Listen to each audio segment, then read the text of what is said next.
Day to day working में हम लोग फ्रिक्शन बहुत यूज करते हैं।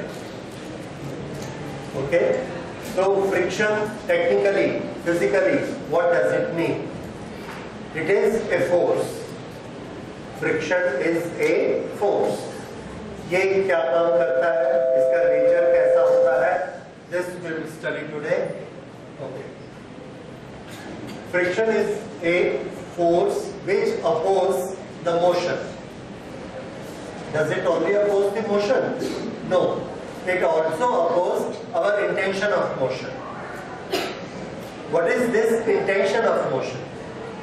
Intention of motion आपको बहुत कम बुक्स में मिलेगा, but it is very important to understand what do I mean by intention of motion.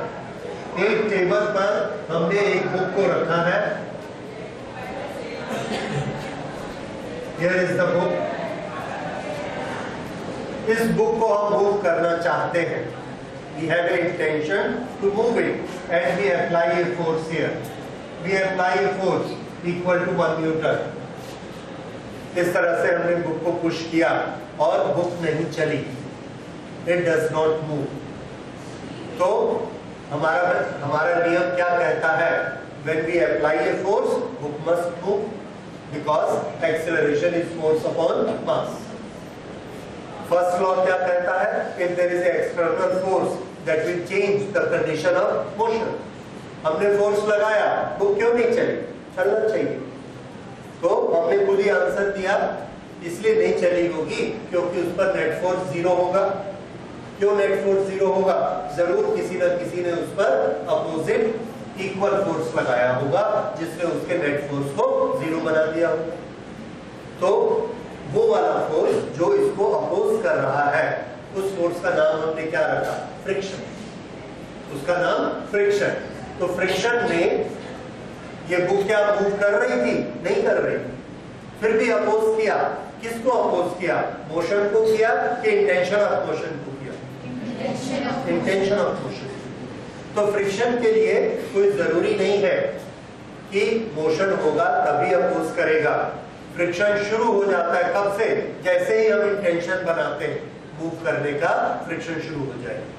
तो हमने इधर 1 न्यूटन फोर्स लगाया, there is no motion but friction is there, और फ्रिक्शन इधर लगा 1 न्यूटन। नेट फोर्स कितना हो गया? Zero, book doesn't move. उसके बाद हमने इसको कर दिया 2 Newton.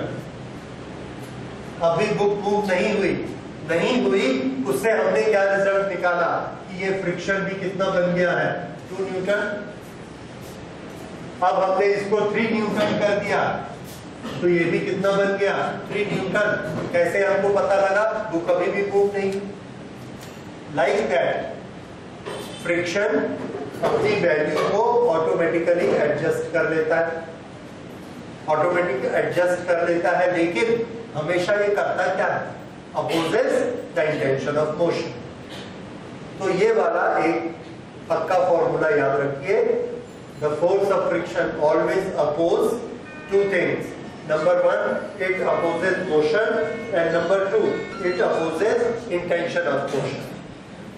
It opposes motion as well as intention of motion. Okay. Now if it is a force, force के बारे में 2-4 चीजें। एक तो हमको ये पता लगा इस फोर्स का नेचर क्या है। क्या नेचर है बताइए? अपोज करना। किसको अपोज करना? Motion and intention. एक कार चल रही है, उसमें मोशन है, उसका हमने इंजन बंद कर दिया, और ना तो हम उसको पुश कर रहे हैं, ना हम उसको रोक रहे हैं, ना ब्रेक लगा रहे हैं, तब भी थोड़ी देर बाद वो बंद हो जाती, खड़ी हो जाती। इसका ये मतलब है उसके मोशन को किसी ना किसी ने अपोज किया। हमने तो ब्रेक नहीं लगाया, फिर भी वो खड़ी हो गई। तो हमने क्या बताया? किसने अपोज किया? फ्रिक्शन। तो फ्रिक्शन मोशन को भी अपोज करता है और इंटेंशन ऑफ मोशन को भी अपोज करता है। ओके, एक चीज। दूसरा, कहां पर लगता है फ्रिक्शन? तो आंसर है कि फ्रिक्शन 2 सरफेसेस के बीच में लगता है। There is one surface of the table, there is one surface of the box, and there is a point of contact. जो पॉइंट ऑफ कांटेक्ट है उस पॉइंट ऑफ कांटेक्ट पर फ्रिक्शन का फोर्स लगेगा। ओके, तो ये जो पॉइंट ऑफ कांटेक्ट यहाँ पर है, यहाँ पर लगेगा और इसको हम कह सकते हैं, आपने एक चीज क्लास 10th की ज्योमेट्री में पढ़ी है, that is known as common tangent. This is common tangent. Friction का फोर्स कॉमन टेंजेंट की डायरेक्शन में लगता है।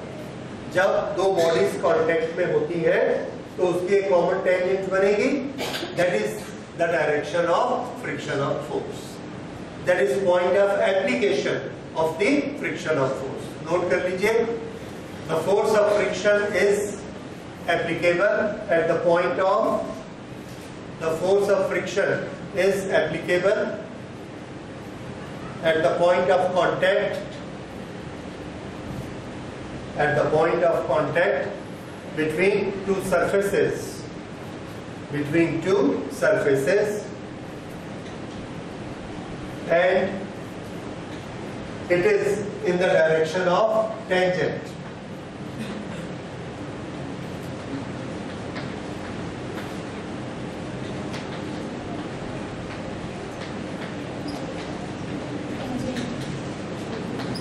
In the direction of common tangent. ठीक है, ये इसकी डायरेक्शन के बारे में हो गया। लगेगा भी कहां पर? उसी जगह पर लगेगा। जैसे हम ग्राउंड पर चल रहे हैं तो ग्राउंड हमारे बॉडी को पकड़कर रखता है किस जगह पर? जहां पर कांटेक्ट है, जहां हमारे पैर है वहीं पर वो पकड़कर रखता है, that is point of friction. Okay, तो ये है कि फ्रिक्शन कहां पर लगता है। अब इसके बाद हम नेक्स्ट लेते हैं कि फ्रिक्शन कितने तरह के होते हैं, या ये लेते हैं फ्रिक्शन क्यों होता है, what is the reason of friction. दो सरफेस के बीच में फ्रिक्शन क्यों होगा? द आंसर इज, फ्रिक्शन क्यों होता है, इसके लिए बहुत दिन तक रिसर्च चली। फ्रिक्शन कब कम होता है, कब ज्यादा होता है, इस पर भी बात चली। तो देखिए, कम या ज्यादा होना ये इस पर डिपेंड करता है कि दोनों सरफेस कितनी रफ है या कितनी स्मूथ है। अगर ज्यादा रफ होंगी तो फ्रिक्शन ज्यादा होगा, स्मूथ है तो फ्रिक्शन कम होगा। और ज्यादा स्मूथ कर दिए तो क्या देगा? फ्रिक्शन फिर से ज्यादा हो सकता है। तो जो जो चीज हमने प्रैक्टिकली देखी उसको एक्सप्लेन करके हमने फ्रिक्शन के नियम बना दिए। जैसे रफ सरफेस में ज्यादा फ्रिक्शन होता है और स्मूथ सरफेस में कम फ्रिक्शन होता है। How do we explain that? ये एक सरफेस है और ये एक दूसरी सरफेस है, ए एंड बी। कौन सी ज्यादा रफ है? ए ज्यादा रफ। ओके, यहां पर हम एक पॉइंट को यहां ले जाना चाहते हैं, इससे ये 1 मिलीमीटर ऊंचा है। तो ये जिस बॉडी का हिस्सा है, ये बॉडी का, ये बॉडी जब यहां जाएगी तो कितनी ऊपर उठ जाएगी? 1 मिलीमीटर ऊपर। हमको इतना धक्का देना पड़ेगा, उसको इतना पुश करना पड़ेगा कि कितना ऊपर उठे? 1 मिलीमीटर। ये उसी बॉडी को लाके हमने यहां पर रखा, यहां से ये 3 मिलीमीटर ऊंचा है। अब हमने इसको धक्का देके आगे बढ़ाया, हम ऊपर नीचे नहीं कर रहे, आगे पुश कर रहे हैं। इसको आगे पुश कर रहे हैं, अगर इसको यहां जाना है तो कितना उठना पड़ेगा? और इसको इसमें ज्यादा फोर्स लगेगा, ए में ज्यादा लगेगा ना। दोनों में हम कैसे पुश कर रहे हैं? सामने हम बोलते हैं इसमें बड़े आराम से पुश हो रहा है, इसमें बड़ी मुश्किल से पुश हो रहा है। क्यों? आप बोलोगे ये रफ सरफेस है ना, इसमें फ्रिक्शन ज्यादा है, ऐसे ही बोलते हैं। समझ में आया कि रफ सरफेस में फ्रिक्शन क्यों ज्यादा होता है? क्योंकि उसमें जंप ज्यादा होते हैं। और ये आप साइकिल चलाते देखते, स्मूथ साइकिल, स्मूथ रोड हो या गड्ढे वाली रोड, ये अंतर पड़ता है। हम तो ऐसा force, this is one reason. एक ये चीज सोची गई, ऐसा हो सकता है। दूसरा, उसके बाद और बारीकी से सोचा गया कि अगर हम इसको स्मूथ कर दें, इससे ज्यादा स्मूथ हो गई, और ज्यादा स्मूथ कर दी, और ज्यादा स्मूथ कर दी, ये ऐसा प्लेन, ये उसके ऊपर एकदम प्लेन, अब हम इसको पुश करते हैं तो देखते हैं कि ये तो चिपक ही गया इसको। कैसे चिपक गया? एक पेपर गीला करो, गीला करके सनमाइका वाला टेबल चिकना उसके ऊपर ऐसा रख दो। उसके बाद हम आपको बोलते हैं कि इस पेपर को जरा ऐसे खिसका दो। खिस सकता है? कभी नहीं खिस सकता, एकदम पक्का चिपक जाएगा। फ्रिक्शन आ गया बहुत जबरदस्त। क्यों? अब लोगों ने सोचा कि भाई ये तो थ्योरी हमारी गड़बड़ हो रही है, ऐसा तो नहीं होता। तो और दूसरी थ्योरी सोची।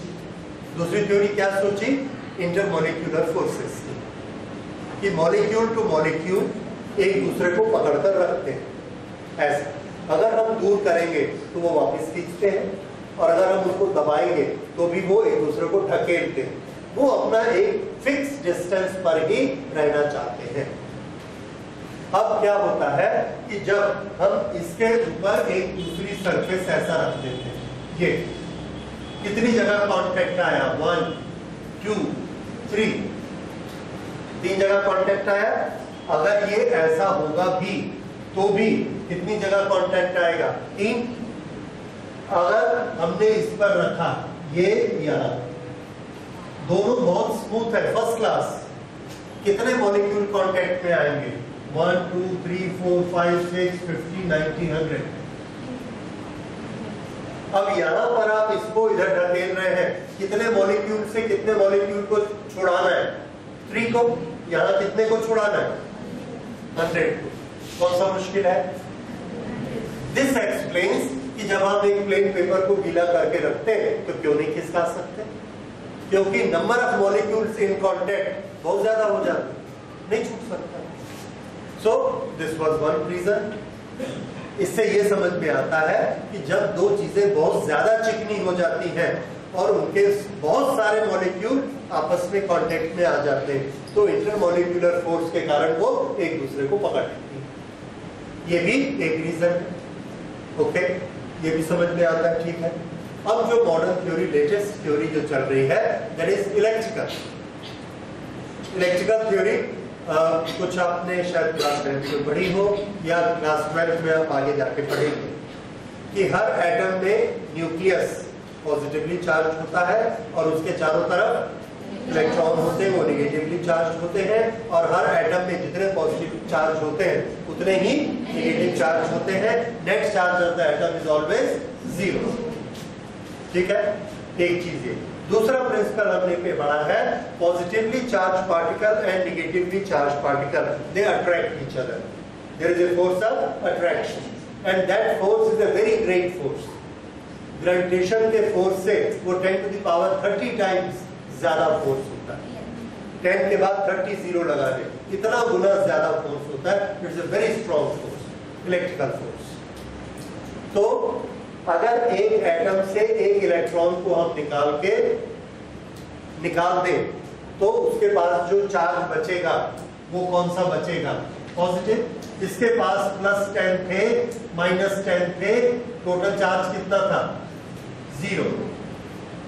इसके पास +10 है, -10 है, टोटल चार्ज कितना है? 0। दोनों एक दूसरे पे कोई फोर्स नहीं लगा। अब हमने क्या किया, इस सरफेस के ऊपर इस सरफेस को रखा ये और ऐसा पुश किया।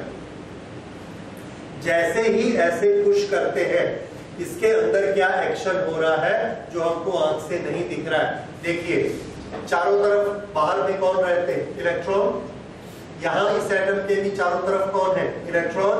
इसको हमने एक के ऊपर एक रखा, इलेक्ट्रॉन एक दूसरे से सटे हुए नहीं रहते, उनमें गैप रहता है।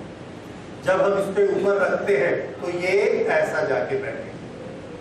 कुछ इलेक्ट्रॉन ये 2 इलेक्ट्रॉन के बीच ऐसे चले जाएंगे क्योंकि जगह है, ऐसे चले गए। ये बात समझ में आई? जब हम इसको रखेंगे तो ये ऐसे जाके इस पे बैठ जाएंगे। ठीक, बैठ गए।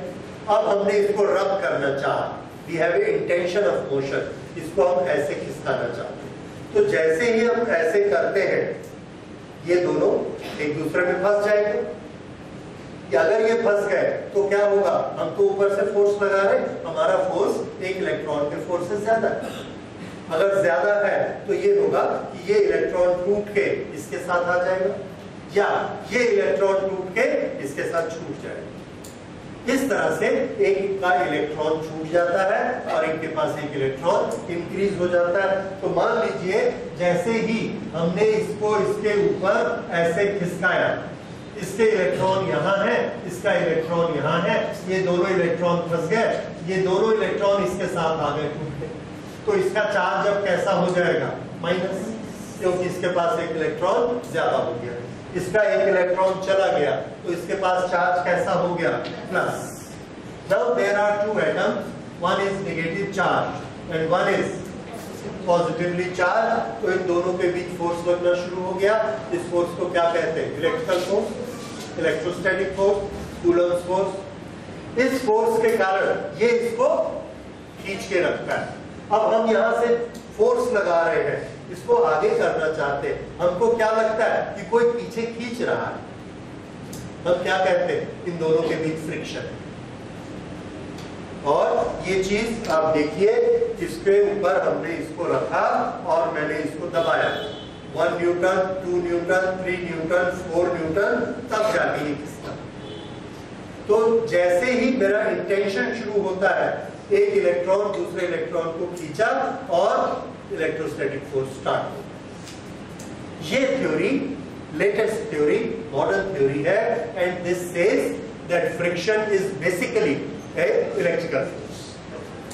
Friction is basically an electrical force. आपने चैप्टर 1 में पढ़ा है, there are fundamental forces 4 types. One is gravitational, other is electrical, and other 2 are nuclear forces, strong nuclear and ये दोनों न्यूक्लियस के अंदर ही मिलते हैं।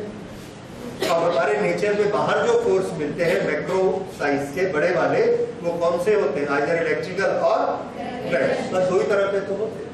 तो हर फोर्स इसी में से किसी एक कैटेगरी में होना चाहिए। तो फ्रिक्शन का फोर्स किस कैटेगरी में आएगा? That is electrical. Understand? Reason समझ में आया? That is electrical. So this is nature of the friction.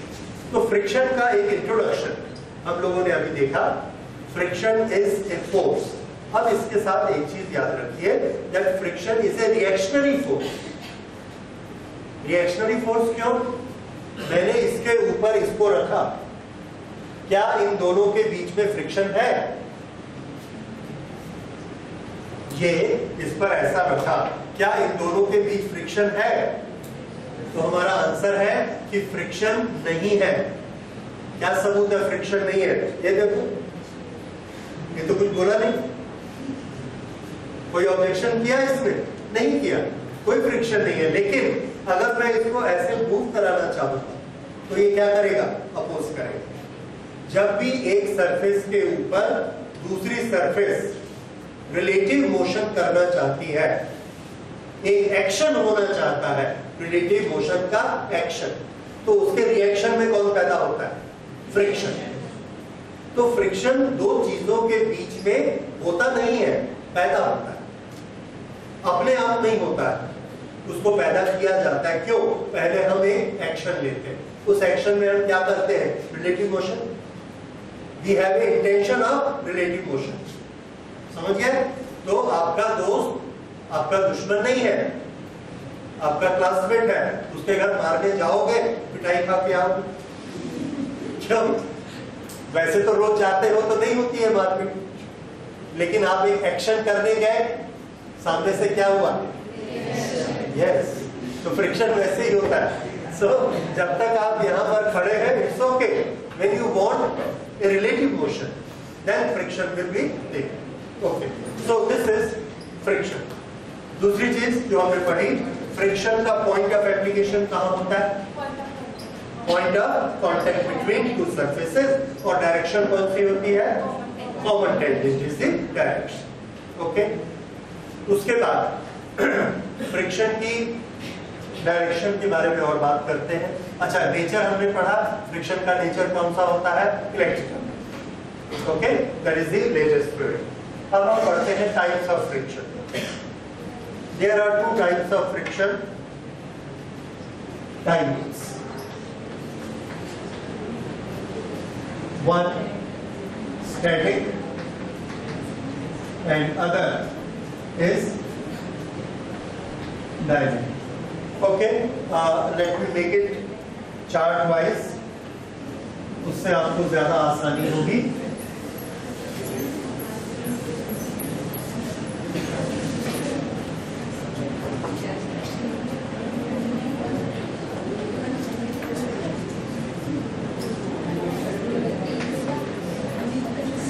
Static,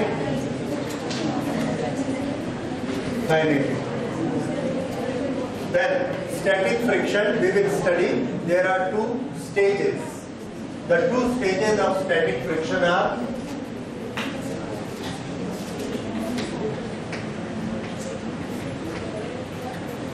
self-adjusting and the other one is limiting.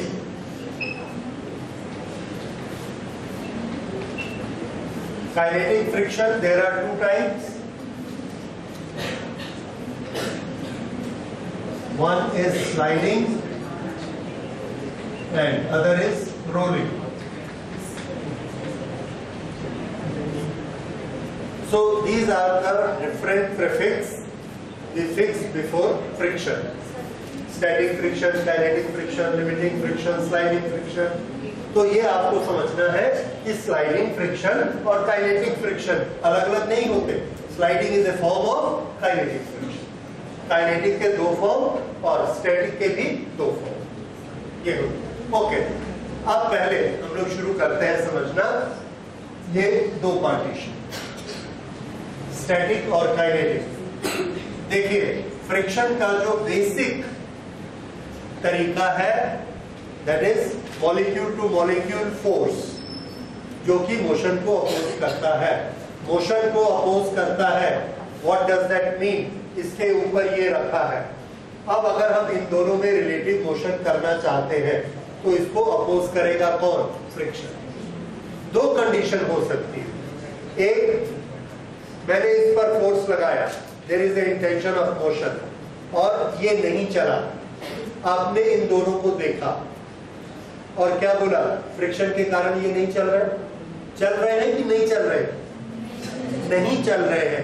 इसलिए इस फ्रिक्शन के सामने हमने टाइटल लगा दिया स्टैटिक फ्रिक्शन. ठीक है.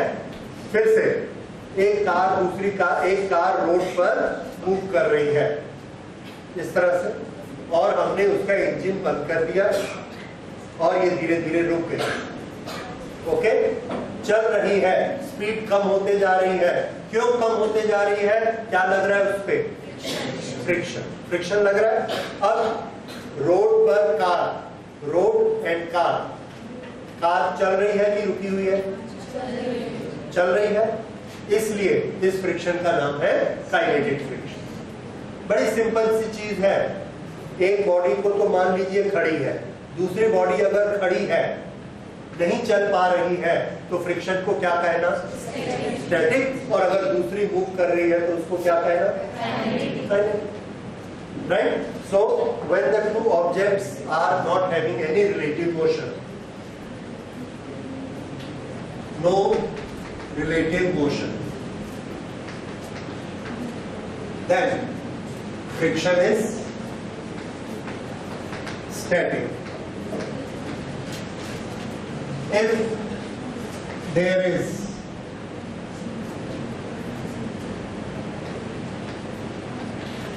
relative motion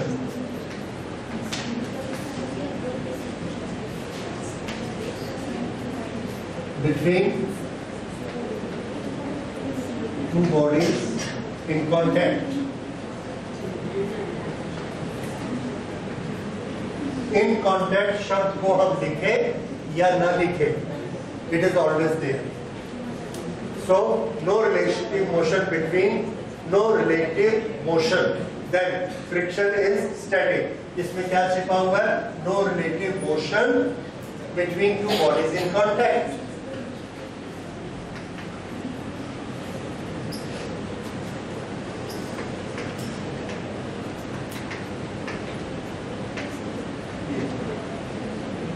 Then friction is static. If there is relative motion between two bodies in contact, then the friction is kinetic. Okay? ये हो गया static friction and kinetic friction. अब फ्रिक्शन की direction,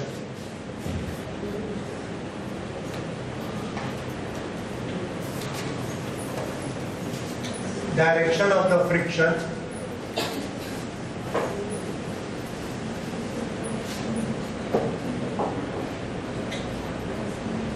इसको अब हम लोग एक एक अलग अलग पढ़ेंगे, स्टैटिक फ्रिक्शन को और काइनेटिक फ्रिक्शन को. So we will first take up static friction.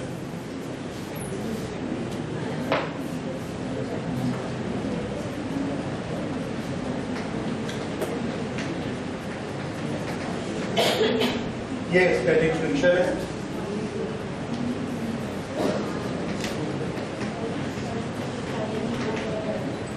Direction is opposite to the intention of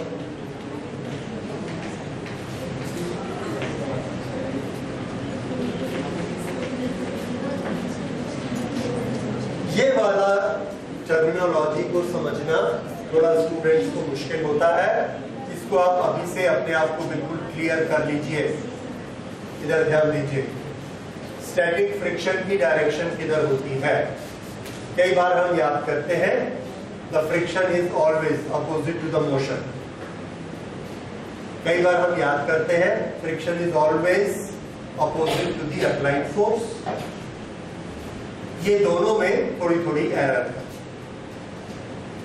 okay, किस तरह से एरर है देखिए. ये एक सरफेस है, सरफेस पर ये एक रोलर रखा है. इस रोलर को हमने इस तरफ फोर्स लगाया है और रोलर जाता किधर है, इस तरफ जाता है. This is direction number 1, this is direction number 2, this is direction number 3 and this is direction number 4. हमने फोर्स किधर लगाया, डायरेक्शन नंबर 2. बताइए फ्रिक्शन की डायरेक्शन कौन सी है.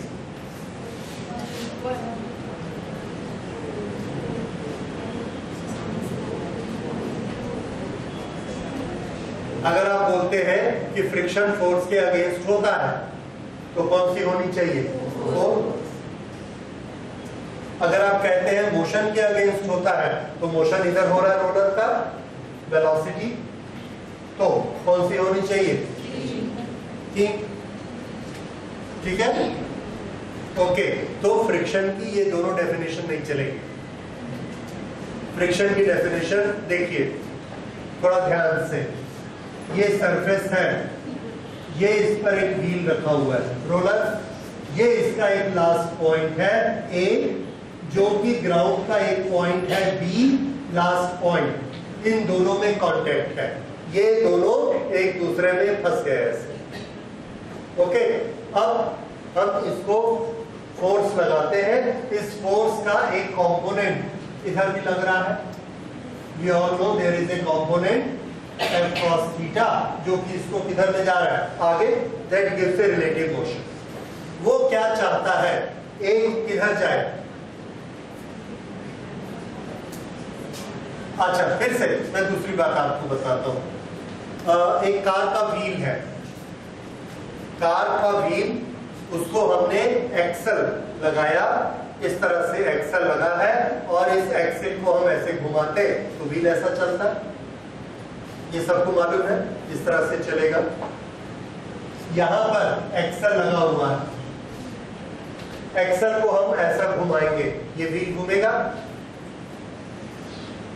ये ऐसा घुमाएंगे तो ये व्हील ऐसा घूमेगा, इधर ऐसा घूमेगा, इधर ऐसा घूमेगा.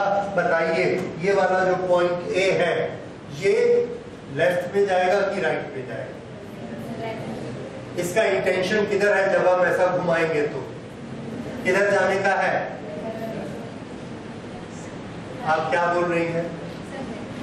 अच्छा, ये मेरे को डेफिनेशन मालूम नहीं थी कि ये लेफ्ट होता है. आप क्या कहना चाहती हैं.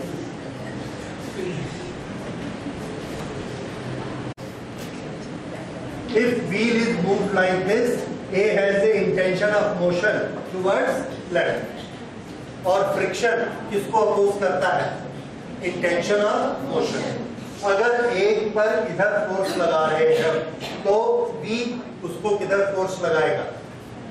एज ए रिएक्शन इस तरफ फोर्स लगाएगा, इसने ए को पकड़ा और उतना ही फोर्स इस तरफ सप्लाई कर दिया। इस फोर्स का नाम क्या है? फ्रिक्शन। ये क्या है? Applied force.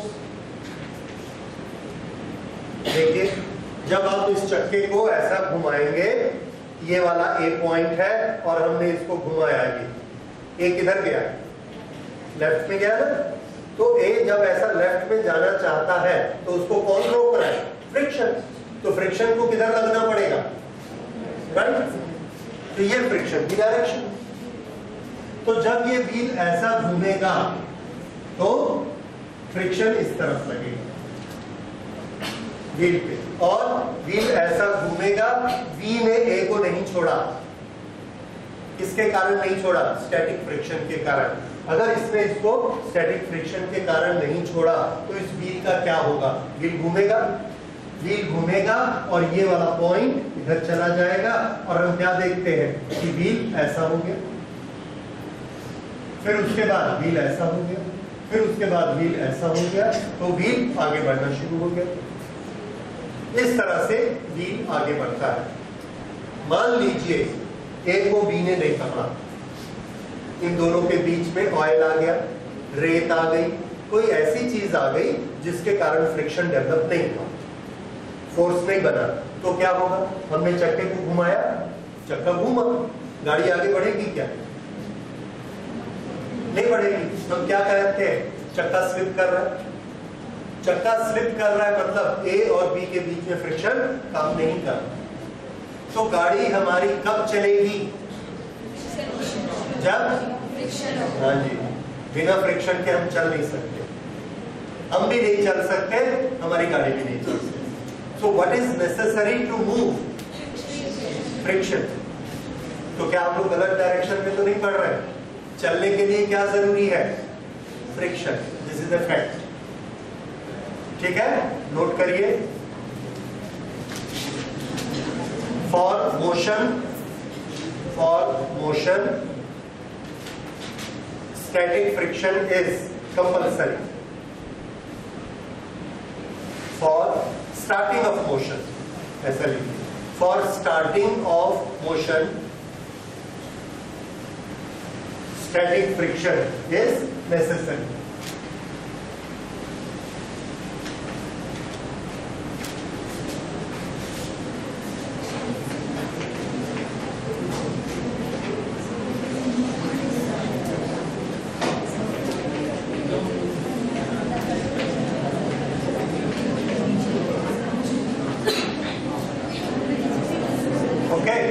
और ये आप देखते भी हैं। अच्छा, अब इसी रेफरेंस में एक और चीज बहुत जरूरी होती है, कई बार बहुत पूछी भी जाती है कि आदमी जब चलता है ग्राउंड पे तो क्या फ्रिक्शन उसको हेल्प करता है या फ्रिक्शन उसको अपोज करता है?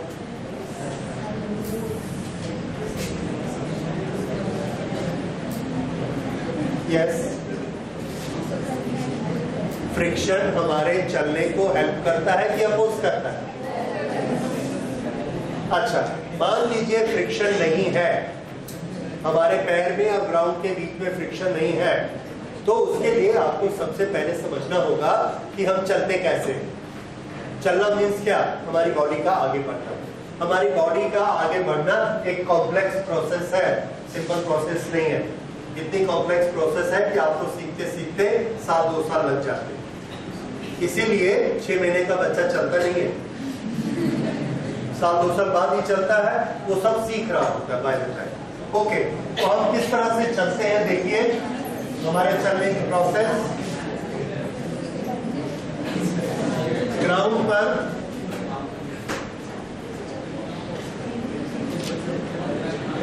ये हम अपने एक पैर से ग्राउंड को पीछे पुश करते हैं। इधर ध्यान दीजिए, एक पैर से ग्राउंड को पीछे पुश करते हैं। एक्शन नंबर 1, जब हम ग्राउंड को इधर पुश करेंगे कैसे? हम अपने पैर को पीछे की तरफ थ्रो करते हैं। हमारे पास एक फोर्स है मस्कुलर फोर्स। हम अपने मसल से अपने किसी भी बॉडी पार्ट को मूव कर सकते हैं। तो हम क्या करते हैं, अपने पैर को पीछे की तरफ मूव करते हैं। अगर हम अपने पैर को पीछे की तरफ मूव करेंगे अपने मस्कुलर फोर्स से, तो पैर पीछे चला जाएगा। लेकिन हम क्या करते हैं, ग्राउंड पे रख के मूव करते हैं। तो ग्राउंड और पैर के बीच में फ्रिक्शन पैदा हो गया। ये वाला पॉइंट बन गया ए और ये वाला पॉइंट बन गया बी। ए और बी, बी ने ए को पकड़ लिया। कौन से फ्रिक्शन से? स्टैटिक फ्रिक्शन से। ओके, क्यों? ए और बी अपनी जगह पर खड़े हैं, लेकिन हमने ए पर फोर्स लगाया पीछे जाने के लिए और बी ने ए को पकड़ लिया। अगर बी ने ए को पकड़ लिया तो हमारा फोर्स कांटेक्ट फोर्स बनके किस पे ट्रांसफर हो गया? अर्थ पे। ग्राउंड को हमने पीछे दबाया। शॉर्ट फॉर्म में हमने ग्राउंड को पीछे दबाया। तरीका समझ आया? तरीका क्या है? बीच में क्या लगाना पड़ा हमको? फ्रिक्शन। ए बी के ऊपर नहीं खिसकता है, तब हम ग्राउंड पर फोर्स लगा सकते हैं। अगर पैर और इसके बीच में केले का छिलका आ गया फिर क्या होगा? ए बी इनके बीच में फ्रिक्शन नहीं है, हमने ए पर फोर्स लगाया, अपने पैर पे फोर्स लगाया, देयर इज नो कांटेक्ट, हमारा पैर पीछे चला गया। क्यों? क्योंकि बी इसको पकड़ नहीं पाया। हम क्या बोलते हैं? स्लिप हो गए पीछे। समझ में आया? तो स्टैटिक फ्रिक्शन डेवलप नहीं। तो पहला काम हमको क्या करना पड़ता है? ए और बी के बीच में स्टैटिक फ्रिक्शन डेवलप करना, अपने पैर पर पीछे की तरफ फोर्स लगाना, वो फोर्स अर्थ पे ट्रांसफर हो जाता है as a contact force. There are two bodies, human body and the ground. The body applies force on the ground in backward direction. Then, according to Newton's third law, what happens? The ground applies force on our body in the forward direction. तो हमारी body पे forward direction में एक force लगता है। ये force कौन लगा रहा है? Earth. Force of reaction. Action किसने चालू किया था? हमने किया। हमने जितना फोर्स लगाया उतने ही जोर से ग्राउंड ने हमको सामने की तरफ ढकेला। अब हमारी बॉडी को देखिए, हमारी बॉडी पे कुल कितने फोर्स लग रहे हैं? 1। ये वाला किस तरफ लग रहा है? सामने की तरफ। तो न्यूटन सेकंड लॉ से if there is a force there will be acceleration. First law से there will be change in inertia. तो हमारी बॉडी आगे चलनी शुरू कर देती है, पर ए को बी ने पकड़ के रखा हुआ है। ए को बी ने पैर पे पकड़ के रखा है, बाकी बॉडी आगे चलती है। तो ये क्या शुरू हो गया? गिरना। इस तरह से हम टेढ़े होते हैं और ऐसे गिरने की कोशिश करते हैं। जैसे ही ऐसे गिरने लगते हैं हमारी बॉडी आगे की तरफ झुकती है, हम अपना दूसरा पैर सामने रख देते हैं। तो हमारा बॉडी का सेंटर ऑफ मास जब टेढ़ा होके यहाँ पहुंचता है तो हम ये अपना पैर ऐसा रख देते हैं और पूरी बॉडी कहाँ आ गई? दूसरे पैर की लाइन में आ गई। जब ये दूसरे पैर की लाइन में आ गई तो हमारी बॉडी अब यहाँ ऐसे सीधी हो गई, लाइक दिस। और ये वाला पैर कैसा हो गया? इस तरह से। अब जब ये पैर ऐसा हो गया तो इस पैर को हमने यहाँ से ऊपर उठा लिया। ऊपर उठाने में तो फ्रिक्शन को कोई ऑब्जेक्शन नहीं। फ्रिक्शन को ऑब्जेक्शन कब होता है? जब हम रब करते हैं। उठाने में कोई ऑब्जेक्शन नहीं, इसलिए हम पिछला पैर बड़े आराम से उठा लेते हैं। अब हमारी बॉडी कहाँ है? यहाँ से एक कदम आगे, फिर वही प्रोसेस रिपीट करेंगे, फिर एक कदम आगे, फिर वही प्रोसेस रिपीट करेंगे, एक कदम। तो इस प्रोसेस में फ्रिक्शन का रोल कहाँ है? इस प्रोसेस में फ्रिक्शन का रोल कहाँ है? हम आगे कहते क्योंकि अर्थ ने हम पर रिएक्शन का फोर्स लगाया। इसने इसलिए फोर्स लगाया क्योंकि हमने इस पर अपना कांटेक्ट फोर्स लगाया। हमने इस पर कांटेक्ट फोर्स कैसे लगाया? क्योंकि ए और बी के बीच में कांटेक्ट बना। उस कांटेक्ट का नाम क्या है? Friction, static friction. अगर वो स्टैटिक फ्रिक्शन ऐसा नहीं होता तो क्या होता? हम इस पे फोर्स नहीं लगा पाते, ये हम पर फोर्स नहीं लगा पाते, हम आगे नहीं चल सकते थे। ये बात समझ में आई? So friction is very necessary. अगर हमारे पैर को ग्राउंड पकड़कर नहीं रखेगा तो यहाँ पर फोर्स ट्रांसफर नहीं होगा और हम आगे नहीं बढ़ सकते। So what is necessary for motion? Friction. Friction is necessary for motion, otherwise we can not move. अभी आपने व्हील का एग्जांपल देखा था, व्हील भी आगे क्यों बढ़ता है? ए और बी पकड़ के रखते हैं। अगर ए स्लिप होना शुरू हो गया नहीं चल सकता। मतलब इस दुनिया में जितने मोशन हो रहे हैं सबके पीछे कौन है? Static friction. तो स्टैटिक फ्रिक्शन के बिना दुनिया नहीं चल सकती। सो फ्रिक्शन इज ए मस्ट। तो चलने में कौन हमारी हेल्प करता है? यस। अब बताइए कि फ्रिक्शन चलने में हेल्प करता है कि चलने में रुकावट डालता है? हेल्प करता है। Very good. तो एक कार चल रही है, हमने उसका इंजन बंद कर दिया और उसको बोला चलती रहो, क्या होगा? रुक जाती है। तो हम क्या कहते हैं, किसने रोक दिया? फ्रिक्शन ने रोक दिया। अगर फ्रिक्शन नहीं हो तो कार नहीं रुकेगी। अब बताइए फ्रिक्शन चलने देता है कि रोकता है? यस। तो ये कंफ्यूजन हुआ। उस कंफ्यूजन को दूर करने के लिए ही हमने फ्रिक्शन के दो पार्ट कर दिए। तो आपका आंसर है static friction help us to start the motion, to move, and kinetic friction stops the motion. ये आपको याद समझ में आया? तो फ्रिक्शन के इसलिए हमने दो पार्ट किए हैं, एक स्टैटिक और एक काइनेटिक। दोनों अपनी जगह बिल्कुल ठीक है, दोनों से काम जरूरी है। स्टैटिक फ्रिक्शन हमेशा एक्सीलरेट करेंगे तो स्टैटिक फ्रिक्शन काम आएगा। मोशन स्टार्ट करेंगे, स्पीड को बढ़ाएंगे तो स्टैटिक फ्रिक्शन काम आएगा। क्योंकि अगर उसके बी ने ए को फिसलने दिया तो हम आगे नहीं बढ़ सकते। क्या जरूरी है कि वो पकड़ के रखे? Static friction. Static friction motion को बढ़ाने के काम में आता है। चलती हुई चीज को जो रोकता है वो कौन होता है? Kinetic friction. So that is always there. ठीक है। अब एक कार चल रही है तो उसमें कौन सा फ्रिक्शन लग रहा है? एक कार चल रही है, यूनिफॉर्म स्पीड से चल रही है, तो उसके पास काइनेटिक फ्रिक्शन लग रहा है कि स्टैटिक लग रहा है? अगर काइनेटिक लग रहा है तो उसकी स्पीड कम हो जानी चाहिए, स्टैटिक लग रहा है तो स्पीड बढ़ जानी चाहिए, पर वो तो यूनिफॉर्म है। तो हमारा आंसर है उसमें दोनों फ्रिक्शन लग रहे हैं। काइनेटिक उसको कम करते जा रहा है, जितना वो कम करता है स्टैटिक के कारण वो उतना बढ़ते जा रहा है। हम स्टैटिक फ्रिक्शन कैसे लगवाते हैं? एक्सीलरेटर देखें। आपने एक बार मोटरसाइकिल की स्पीड 60 कर दी तो करने के बाद हम एक्सीलरेटर बंद नहीं कर सकते। एक्सीलरेटर हम दिए रखते हैं, इंजन चलता रहता है, और इंजन चलता है मींस व्हील पे फोर्स लगता रहता है, फिर स्पीड बढ़ती क्यों नहीं? क्योंकि काइनेटिक फ्रिक्शन हमेशा क्या काम कर रहा है? स्पीड को कम करने का काम कर रहा है। और हम जो इंजन चला रहे हैं वो एक स्टैटिक फ्रिक्शन क्रिएट करता है। वो क्या काम करता है? काउंटर फोर्स लेके स्पीड को बढ़ाने का काम करता है। हम दोनों को बैलेंस कर देते हैं। बैलेंस करने से क्या होगा? ना तो स्पीड बढ़ेगी ना कम होगी। Okay, now is this categorization clear to you? Static friction कब काम करता है और काइनेटिक कब काम करता है? Okay, so this is static and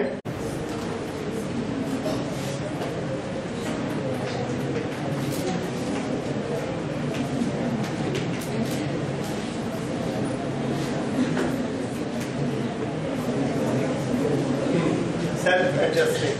self adjusting का मीनिंग यहां पर if we apply force 1 Newton and the body doesn't move, that means there is a force of friction developed here, and how much is that force? 1. If we apply 2, then it does not move, that means there is 2. This nature of the friction, due to which it changes its value itself, is called self-adjusting nature of the static friction. अच्छा, अगर हम ऐसा करते करते करते इसको 100 Newton कर देंगे फिर क्या होगा? क्या ये 100 न्यूटन डेवलप करेगा? Answer is no. We go on increasing it gradually. हमने 9 किया, नहीं चला, 10 किया, नहीं चला, तो हमको समझ में आ गया फ्रिक्शन कितना हो गया है? 10। तो उसके बाद और बढ़ाने के लिए हमने 10.1 किया। जैसे ही 10.1 किया, it starts moving. 10 किया था तो क्या हुआ?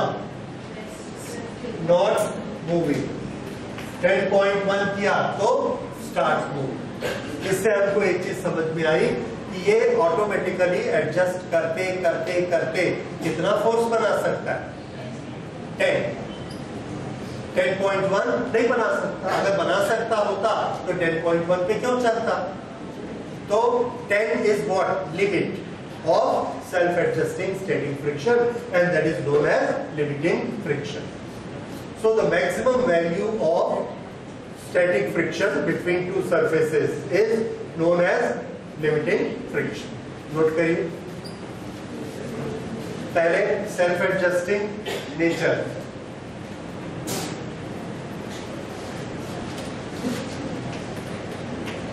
The static friction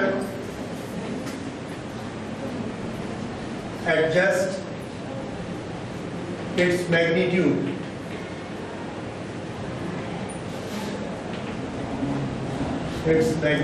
and direction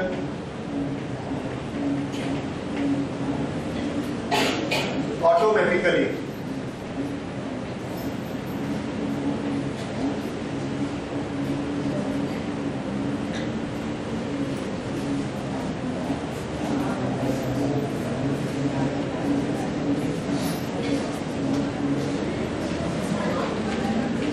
To oppose the intention.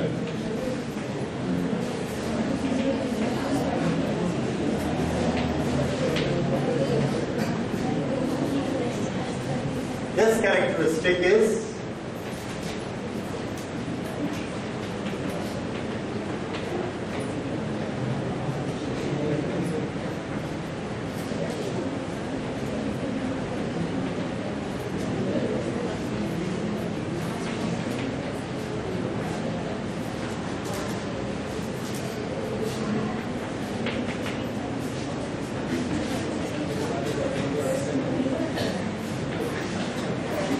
auto-adjusting nature of static friction.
This is limiting friction. तो अभी हमने यहाँ नोट क्या किया था, अगर 10 न्यूटन फोर्स है रिजल्ट क्या था, नॉट मूविंग, और 10.1 हुआ तो motion start, then 10 Newton is known as limiting friction। ये होता है limiting friction। दो ऑब्जेक्ट्स के बीच में लगने वाला फोर्स हमेशा लिमिटिंग फ्रिक्शन नहीं होता, वो सेल्फ एडजस्टिंग होता है। कहां से शुरू होता है? जीरो से। 0 1 2 3 ऐसा बढ़ते जाएगा। जब उसकी एक लिमिट आ जाएगी, सिर्फ उस समय ही वो लिमिटिंग फ्रिक्शन के बराबर होता है। अगर हमको इसको दूसरे तरह से समझिए, अगर हमको किसी चीज को मूव करना है तो हमको अप्लाइड फोर्स कितना लगाना पड़ेगा? आंसर है लिमिटिंग फ्रिक्शन के बराबर लगाना पड़ेगा, तभी हम उस ऑब्जेक्ट को मूव कर सकते हैं, अदरवाइज मूव नहीं कर सकते। उससे कम वैल्यू के जितने भी फोर्स अप्लाई करेंगे उस सब को वो एडजस्ट कर लेगा, एडजस्ट करके इक्वल एंड अपोजिट फ्रिक्शन बनाएगा, नहीं चलने देगा। तो मोशन स्टार्ट करने के लिए कितना फोर्स चाहिए? मिनिमम लिमिटिंग फ्रिक्शन जितना फोर्स स्टार्ट करने के लिए चाहिए। स्टार्ट करने के बाद स्टैटिक फ्रिक्शन खत्म हो गया, अब उसका नाम क्या हो गया? Kinetic friction. हमने ये देखा कि काइनेटिक फ्रिक्शन की वैल्यू स्टैटिक फ्रिक्शन के से थोड़ी सी कम होती है, लिमिटिंग फ्रिक्शन से थोड़ी सी कम होती है, तो काइनेटिक फ्रिक्शन उससे थोड़ा कम होता है।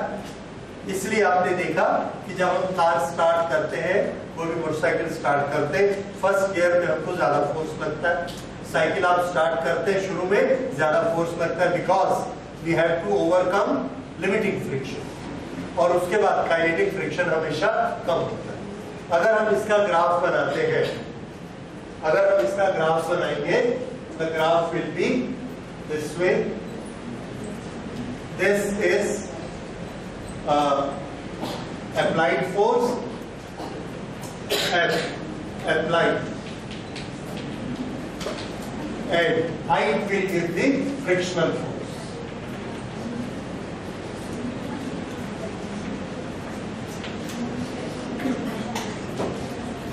When we increase applied force, the friction force also increases.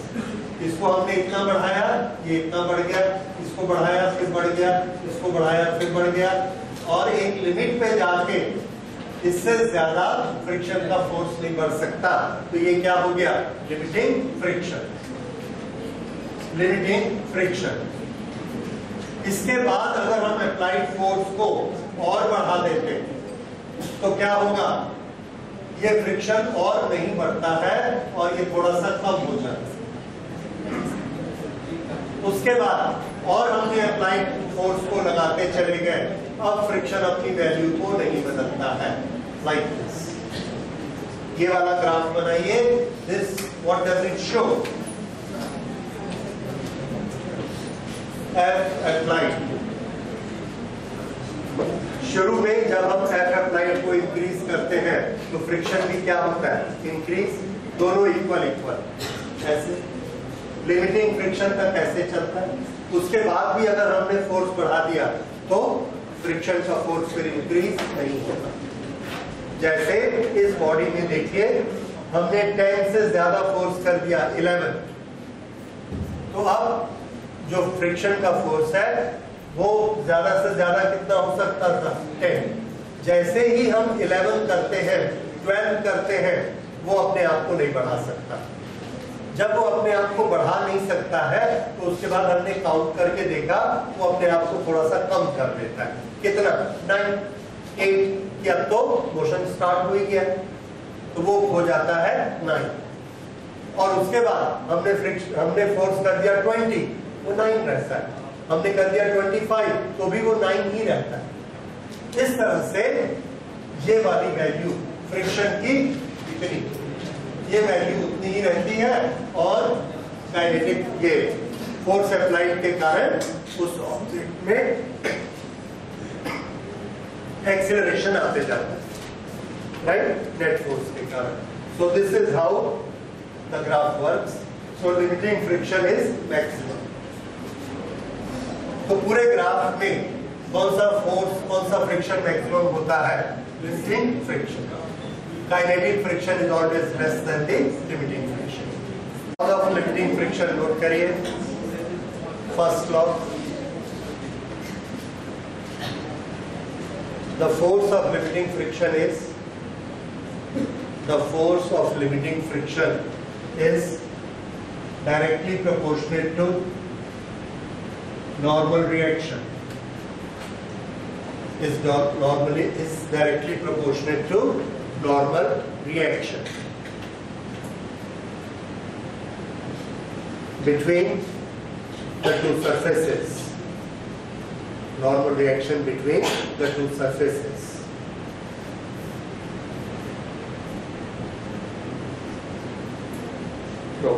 Second law, अभी हम लोग रिएक्शन को बाद में डिस्कस करेंगे, what is mean by reaction. Okay, second law लिखिए. The direction of force of limiting friction is always opposite to the direction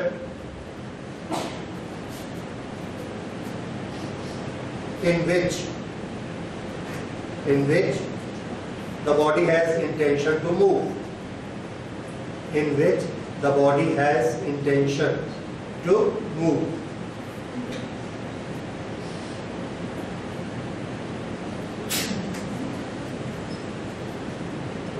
Law number 3.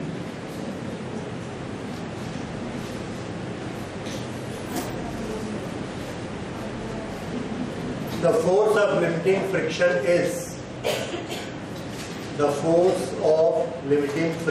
is independent of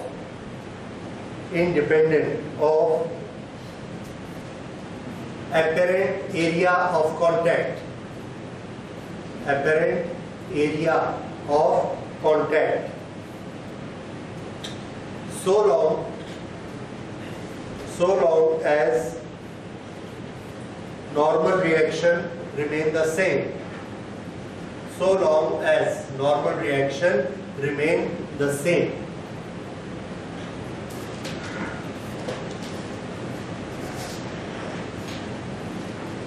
Fourth law.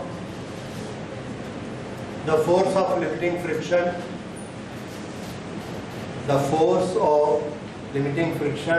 depends upon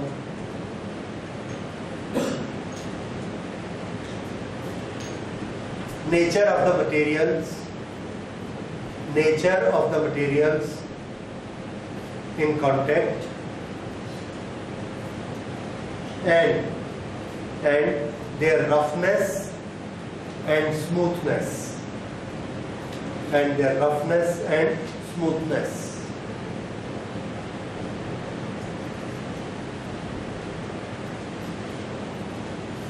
Okay, these are the 4 laws. In loss को छोटा छोटा एक line में समझिए. First हमने क्या किया था? Force is proportional to normal reaction. Normal reaction किसको बोलते हैं? नॉर्मल रिएक्शन में स्टूडेंट्स को बहुत कंफ्यूजन होता है, इसलिए मैं वो 3 सिचुएशन बनाता हूँ. उन तीनों सिचुएशन को आप याद रखेंगे. पहली सिचुएशन का नाम है हॉरिजॉन्टल. ये हॉरिजॉन्टल सरफेस है. इस सरफेस पर हमने ये बॉक्स रखा. ये बॉक्स का मास m है. ये इसको नीचे की तरफ एक्शन लेता है और इसको प्रेस करता है कितने से? mg. ये इस पर ऊपर की तरफ रिएक्ट करता है, रिएक्शन r.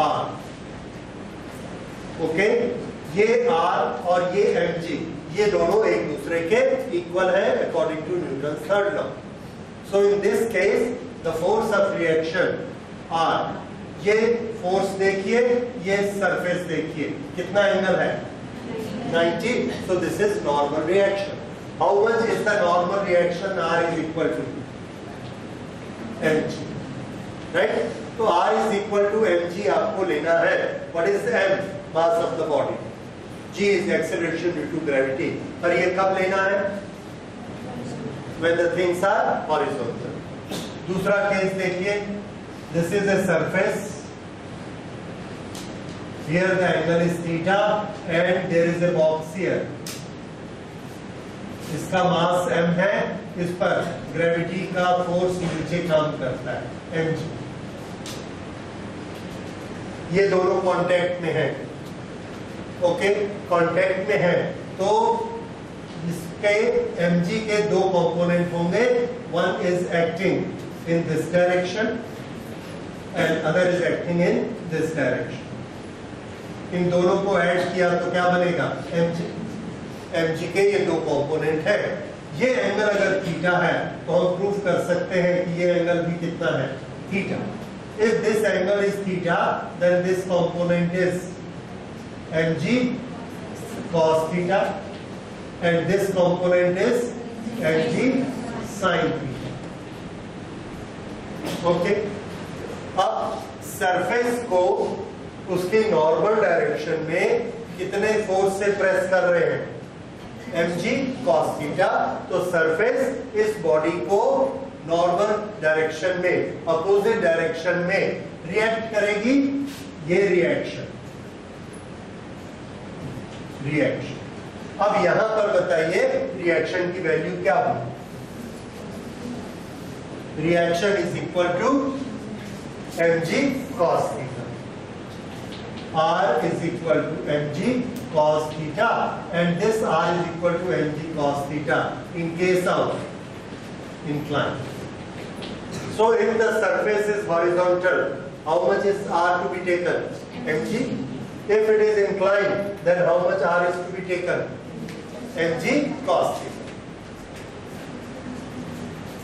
Third case,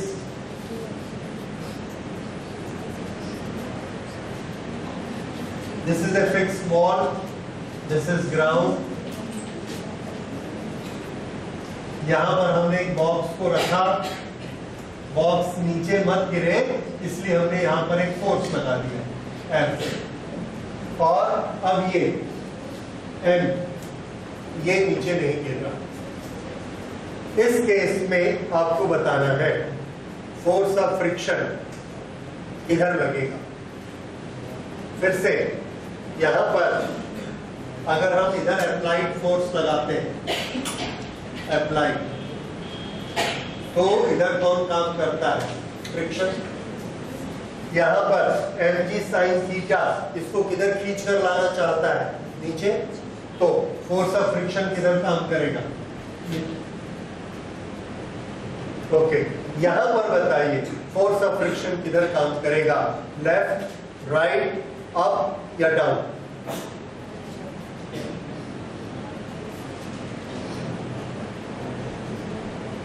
सोचिए,